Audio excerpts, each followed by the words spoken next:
Lisa, Yes, baby girl. when I grow up, I want to be a woman to society.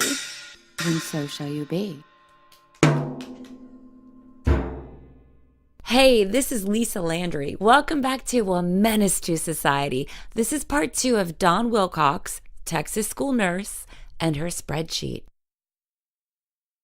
I try to be nice to the police too, because there are problematic police officers, but there are good cops who really do care. True that. And who doggedly pursue justice for families for decades. I think about the Golden State Killer.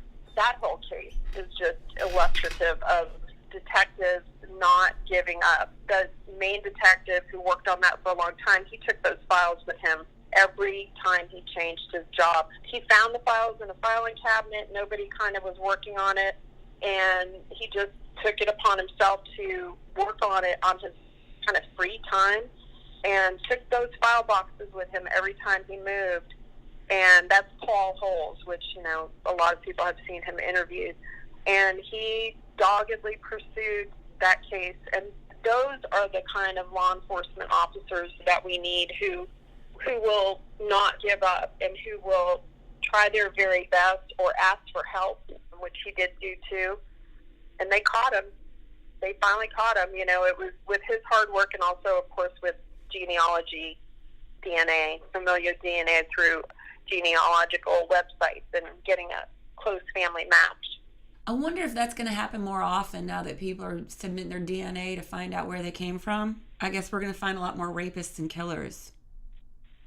They have, actually. I've seen a lot of cold cases solved, and those are my favorite. I don't like, obviously, the idea that somebody was murdered, usually a woman. It's an unsolved murder, and there's a male suspect. A lot of times they are female. The thing is, I can't tell you how much I love the idea of some old dude sitting there in his, recliner with a beer popped open with a remote in his hand, and they come knocking on his frickin' door. I mean, every time I see those, I'm just like, ooh, it's like Christmas, those are my favorite. That is awesome. Those are absolutely my favorite. Yeah, like or just thinking about these guys maybe tossing and turning a little bit at night, wondering if they left DNA or if they're going to get caught. And there's a description of that which I read recently in the back of a book, "I'll Be Gone in the Dark." Michelle McNamara was just a citizen like sleuth, and she is the wife of Patton Oswalt. She's since passed away, but she researched the Golden State Killer for years before he was caught. And there is a little passage in her book that talks about how one day, whoever you are, old man sitting in your chair, you're going to hear the footsteps coming up your sidewalk, and they're going to be coming for you. Mm-hmm. And by golly, that's what happened.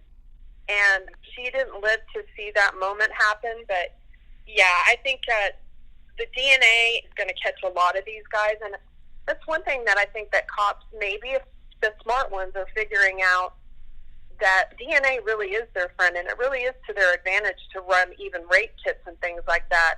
There's even a pretty high correlation between burglars and people who go on to commit serial murders. That's a pretty weird thing to have in your background, but for some reason a lot of them, I don't know whether it's like trying to get in people's house and it's like an escalation. But, when they look at the backgrounds of guys who do things like what the Golden State Killer did, peeping Toms and stuff like that, we used to joke about that stuff, but now police know that that is a really bad red flag of violating boundaries. Same thing with burglaries when you go into somebody's home. And so sometimes that behavior just is burglary, but sometimes it can escalate into more serious criminal behaviors like rape and even murder. I had no idea. I did not know that burglary was like a gateway to other things. That makes sense when you think about it. Yeah, it can be. Yeah, for some people. And absolutely, some men, it can be. Creepy. How did you come up with this idea? You're a school nurse. How did this? I am. School nurse. Yeah. Were you inspired by some of your kids? I mean, did you have a personal connection with somebody who had a horrific, violent end to their life? I do have a personal connection. I've been in relationships that were abusive, and so I've always been interested in domestic violence. I've always, as the years go by, I get louder and louder, but I've always been pretty outspoken about domestic violence, sexual assault, those sort of things.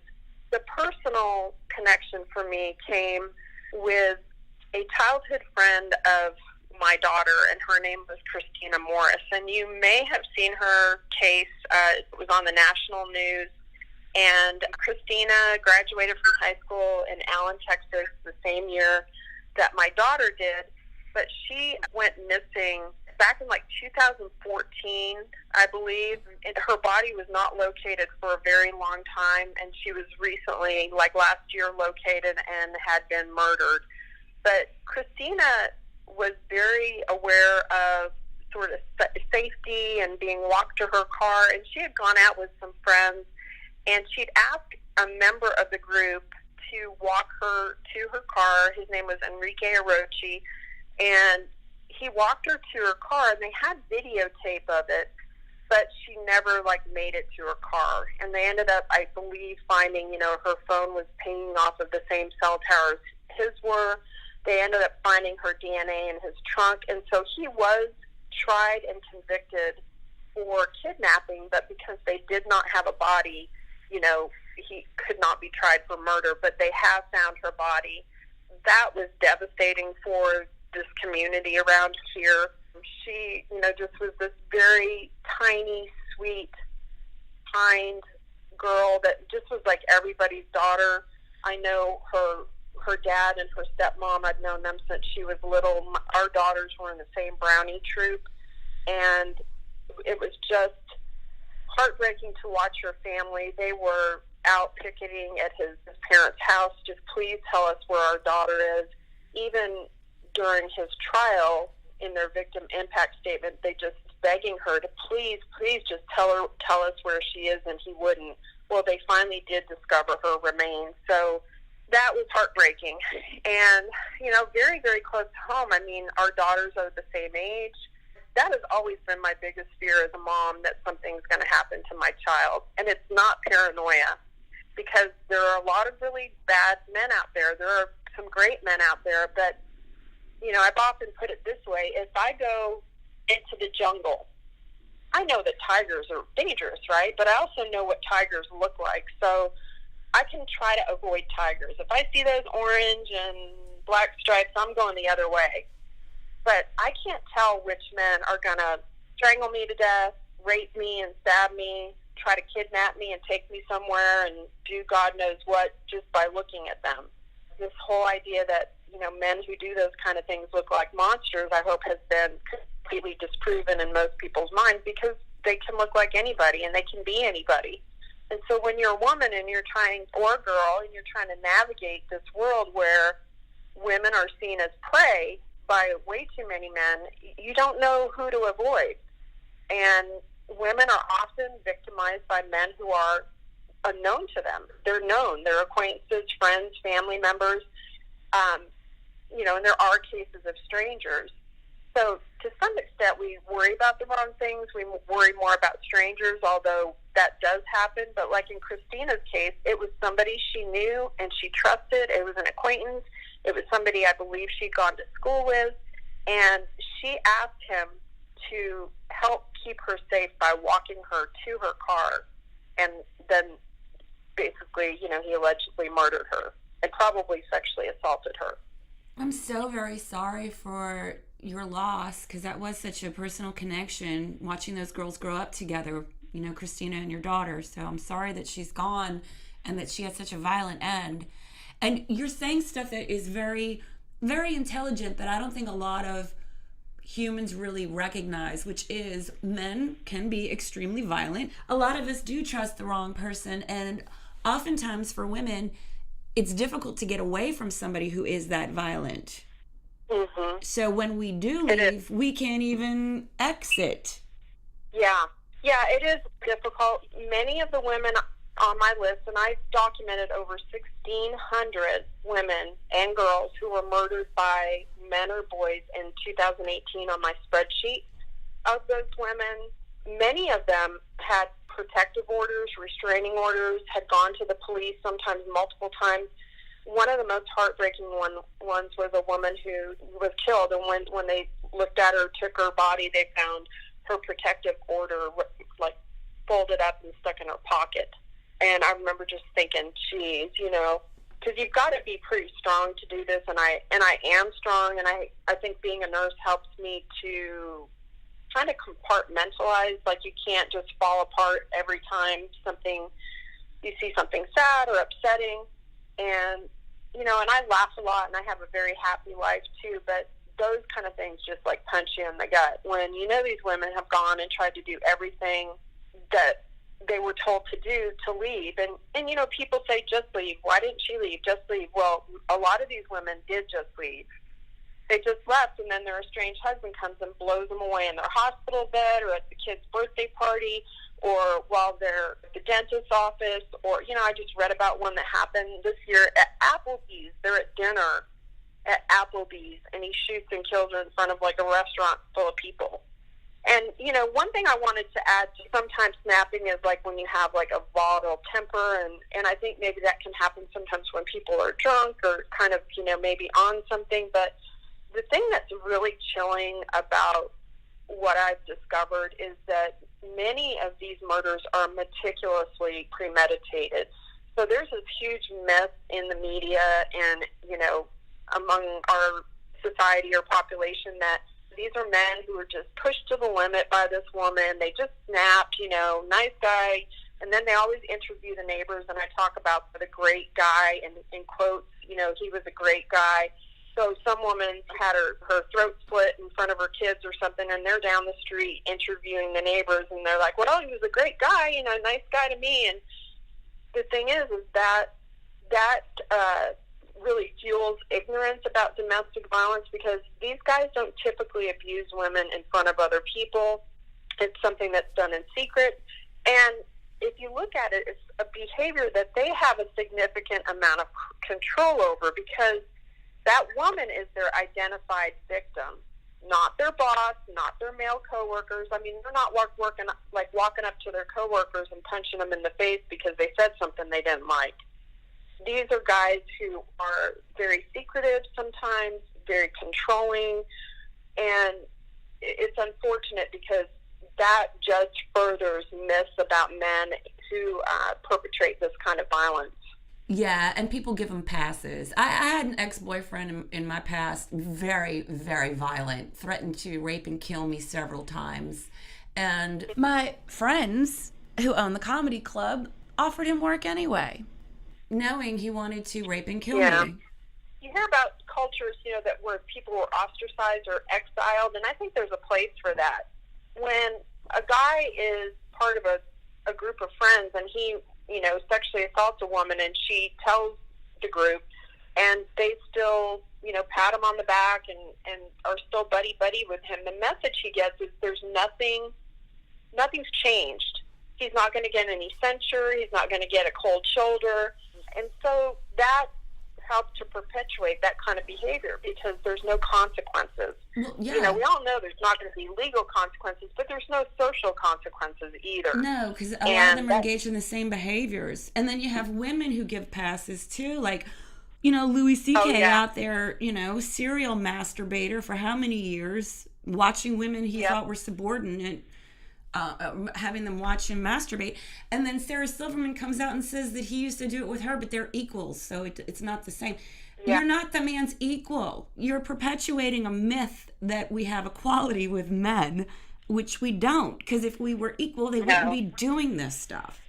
So it doesn't help when other women further the same kind of violent sexual predation that we're all trying to, not all, but many of us are trying to lessen and stop. True. And I think I've read some writing about how female jurors can even be less understanding than men. It's very interesting. It's some of it really, I think, is sort of a self-protective mechanism where if I am forced to believe that men I know and trust can sexually assault me or harm me or kill me, then that means that I'm at risk too. If I can make rape something that just happened to women who dress the wrong way or walk down the wrong alley, right, or, you know, get drunk, then if I can control that behavior, that's going to keep me safe. But that's a false sense of security, because those things are all myths. They're all incorrect. And it's not about what you wear. It's not about, you know, whether or not you drink. If drunk people were fair game for rape, then women would be violating men with sex toys when they're passed out. I mean, and that just doesn't happen. So it's a poor argument, and unfortunately there's also a lot of internalized misogyny, and there's a great deal of benefits that women gain from siding with men against other women, whether it be financial resources or status or power. I mean, we certainly see that with, you know, white women with slavery, and they were also subjugated to white men, but they allied with white men in subjugating black men and women in slavery. So they benefited from that relationship, from being an ally with the perpetrator, who's the male. It's a very complicated issue, but sometimes it scares me when I read comments on social media about sexual assault, because I'm just like, gosh, we just have such a long way to go from both sexes, men and women. And these are the people who are going to serve on juries. That's why I just beg people, anybody listening, if you're smart and if you care about this issue and you have maybe some knowledge that other people don't have, please go do jury duty. We need you. We need, you know, people who are educated, and everybody thinks it's a pain in the ass, and I realize it is, but when the only people who will do it are the ones with, you know, just don't work and don't have anything to do, and so they're just going to go hang out at the courthouse, that doesn't work out real well for victims. You know, I'm glad you brought that up. I'm a lazy, get away from responsibility type of girl, and I have always gotten out of jury duty. Sometimes it's been financial. I can't take time off. I was the breadwinner for my family, so I couldn't take time off to go sit in the box. I mean, my ex-husband didn't do anything. He could have shown up. My girlfriend, though, has actually sat on several juries. She always gets selected, and she actually sat on a murder case in New York City. Yep. And the jury was going to convict this guy who was innocent, and she was the only one who held out and just made everybody stop and rethink the situation. It took a few more days. They were deadlocked, but they did end up sparing that man's life, and he was innocent. Yeah, I mean, it might be an inconvenience to you, and it may just be somebody stole some copper pipes or something. You never know what case you're going to get, and it could really make a difference to someone's life. So please, go do your jury duty. Just do it. Dawn Wilcox, school nurse, says do your jury duty. I've been a registered nurse for 23 years. I've been a school nurse for about 19 of it. And, yeah, people think, you know, we just take temperatures and wipe butts and stuff. And it's so much more than that. You know, if a kid needs a ventilator, they got to bring it to school. You know, we manage very complex medical cases, and we really have to know kind of everything. I can't just specialize in cardiology because my kids aren't walking hearts. You know what I mean? So it's just head to toe. You got to have great assessment skills. I'm just putting some props out there to my school nurse sisters. Even a lot of nurses don't know what we do, and they just kind of think we go there to hide out and read magazines. But I'm just telling you, bad things happen at schools. I know school nurses who have dealt with stabbings and stab wounds and gunshot wounds and open skull fractures, and I've done CPR on a parent who unfortunately passed away in my office of the school, despite my most valiant efforts. So, you know, stuff happens in schools. So be nice to your school nurse. Don't bring her some cookies because she may be a little bit fat and on Jenny Craig. Bring her an apple. Not anybody. Bring her an apple and a Dawn Wilcox spreadsheet to bring awareness to the situation. Right. I think you're fantastic, Dawn. I'm so thankful that you would speak with my listeners and me, and I'm thankful for your spreadsheet. And I hope to talk with you in the future and find out about what other spreadsheets you got popping. You bet. And it was so nice of you to reach out to me, and I appreciate the opportunity to share this very, very important work. And just one last thing I want to say is anybody listening has a case of a loved one or a friend, I don't care if it's way back to the 50s, 40s, if you know of a woman who was murdered by a man, especially through domestic violence, please send it to me at womencountusa@gmail.com. If you would put the year in the subject line, that's helpful because I do send that to folders to myself to keep. And as I go back and make spreadsheets, I will be sure to include that woman. If you have a photo and if you would like to write something to remember that woman by, I just absolutely think that's lovely. I do like to include a little bit about that woman's life and how she touched the people that loved her. And so we find you at womencountusa@gmail.com. That's correct. womencountusa@gmail.com. I'm also on Facebook. You can reach out to me there, but an email's better just because that way I can just send it to the correct folder and I will get it on the spreadsheet. My spreadsheet is viewable. I had to make it not viewable for a little while, but yes, it is. I will have that pinned to my Facebook page. It's also pinned to my Twitter page. And if you can't find it, just email me and I will shoot you a link and you will be able to have access to the spreadsheet. And on Twitter, you are Women Count USA. If anybody wants to follow you, check you out, look at your tweets, retweets. Thank you so very much, Dawn. I think what you're doing is remarkable, and you're very courageous and inspirational. Thank you. Oh, thank you, Lisa. Well, I love your podcast, and I appreciate the time.